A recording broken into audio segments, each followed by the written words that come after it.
Sayın Valim hoş geldiniz. Ben Bağlama Mahalle Muhtarıyım. Yanıkçay bölgesinde çalışıyoruz. Bağlama 9 ağaç. Bir 600 metrelik bir kısım var. Şu an onun temizliğini yapıyoruz.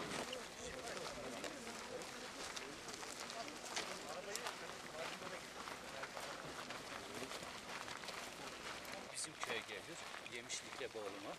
Biri de Yuva'ya gidiyor, diğeri de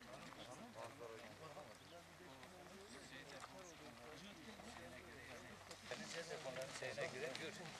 Acı oluyorlarmış. Kilise duruyor. Şuna var efendim. Yok. Sadece bir tane kalıyor bakanlıkta olan. O da Orada kimle muhatap oluyorsunuz?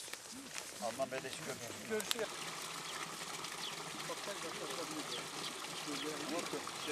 Doldurmaz mı?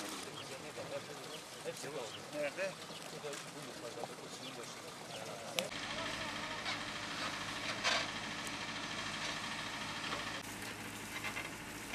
Bu da çorbaya kapılıyor. Evet. Yaptınız, açtınız mı?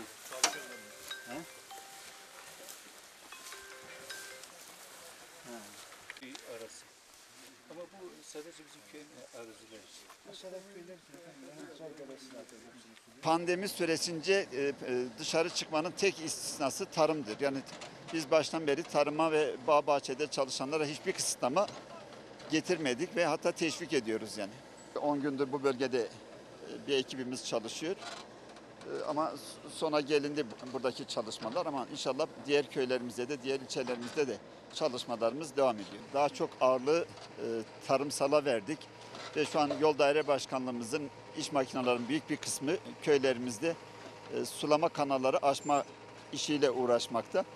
Ayrıca ilave araç kiralama ihalesini yaptık.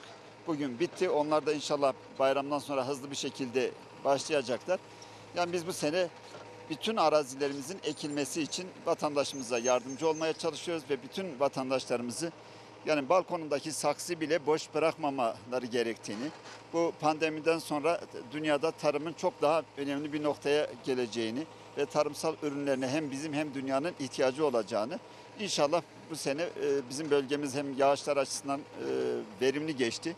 Biz tarım açısından verimli bir yıl olacağına inanıyoruz. Vatandaşımızın daha çok verim elde etmesi için arkadaşlarımız gece gündüz çalışıyorlar. Güneş enerjisiyle kuyu suyunun çıkartılması projelerimiz de var. Bu anlamda DAP'ın ciddi bir desteğini de aldık. DAP Başkanlığımıza da teşekkür ediyoruz. Muhtarlarımız da köylümüz de destek oluyor. İnşallah verimli bir yıl olacak.